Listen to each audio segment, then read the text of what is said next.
హరే కృష్ణ. అబ్బో! ఇవాళేం చూపించబోతున్నావమ్మా అంటే, ముంత మసాలా. ఏంటి నీకొచ్చా అంటే, మా వదినకొచ్చు. ఎలా చేయాలి అంటే, బాండిల్లో ఫస్ట్ బొరుగుల్ని డ్రైగా ఏయించుకోవాలి. తర్వాత ఆయిల్‌లో కొంచెం కార్న్‌ఫ్లెక్స్, కొన్ని పల్లీలు ఏసి వేయించుకోవాలి. మిక్చర్ అనేది ఆప్షనల్. వీటన్నిటి మిక్స్ చేసుకున్నాక ఏం చేయాలో తెలుసా? నాలాంటి వాళ్ళైతే కొంచెం పక్కన తీసి పెట్టుకోవాలి. ఫ్యామిలీ కోసం చేసే దాంట్లో మనం అన్ని ఐటెమ్స్ ఏస్తారు కాబట్టి, నేను తిననివి కూడా కొన్ని ఉంటాయి కాబట్టి, నేనైతే నా కోసం పక్కన తీసి పెట్టుకున్నాను. నెక్స్ట్ ఏం చేసిందో తెలుసా? దాన్ని ఒక డీస్‌లో ఏసేసుకొని, కారం, గరం మసాలా, చాట్ మసాలా, ఉప్పు అంటూ ఏసి బాగా కలిపింది. దీన్ని కలపడంలోనే ప్రొఫెషనలిజం ఉంటద్దండోయ్! అబ్బో! చెప్తావే చెప్పమంటే ఇలాంటివి, చేయమంటే చెయ్యవు అని అనొచ్చు. కానీ ఏం చేస్తాం, దాని తర్వాత ఏం చేసిందో తెలుసా? ఆనియన్స్, టమోటా అండ్ కొత్తిమీర కూడా ఏసి బాగా మిక్స్ చేసింది.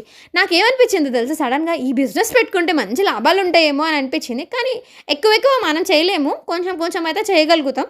తర్వాత లాస్ట్‌లో ఒక నిమ్మకాయ పిండేసి ఇంకా బాగా మిక్స్ చేసింది. ప్రొఫెషనల్ ఆర్టిస్టులు కూడా ఇంత బాగా చేయలేరండి. Thanks for watching. Please like, share and subscribe.